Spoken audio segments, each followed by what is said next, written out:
This is something that's really important to me in terms of even teaching about this, because we contract and push away the things that we desire, that we feel called to do, etc., when we're contracted in fear. Then we go from being intuitive and being creative to being reactive and closed, because when we make decisions from fear, when we're looking at the outer world to tell us whether we're safe or not, we're not going to get the right clues, because right now, everywhere we look, there's chaos, there's challenges, there's division, and again, we're bombarded by information. Too much, by the way. We're not equipped to handle all the amount of information that's thrown at us all the time.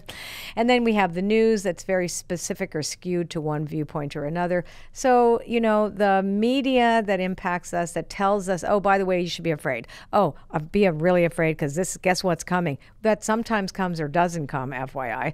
But we're getting this kind of a soup of, you know, oh my God, we have climate change, we have wars, we have, you know, politics, like, right? You just name it. Literally, we're being taught to be afraid.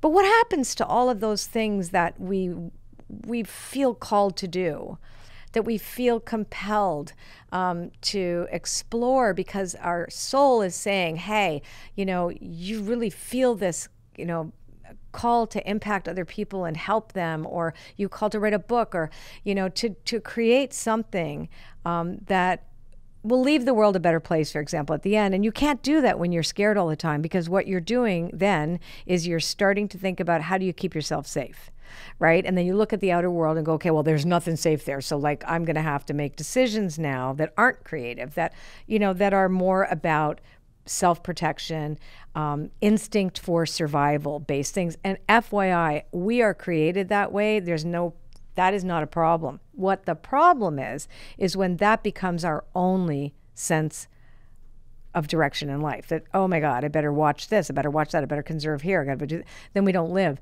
So creating or choosing a life beyond our greatest fears starts with trusting in a power greater than ourselves. Like, absolutely, I don't look to the outer world to tell me whether I'm okay or not. Like, you cannot tell me. I refuse to be conditioned by or impacted by or influenced by a load of information that may or may not be true, right? That may have a kernel of truth here and there, but I will not let that dictate my choices for my future. Okay, if you like this podcast and you want to see more, just click over here and you'll get to see more clips from this interview. If you just want to listen, well, if you click there, you'll listen to the entire interview, available to you on any one of your favorite podcast channels.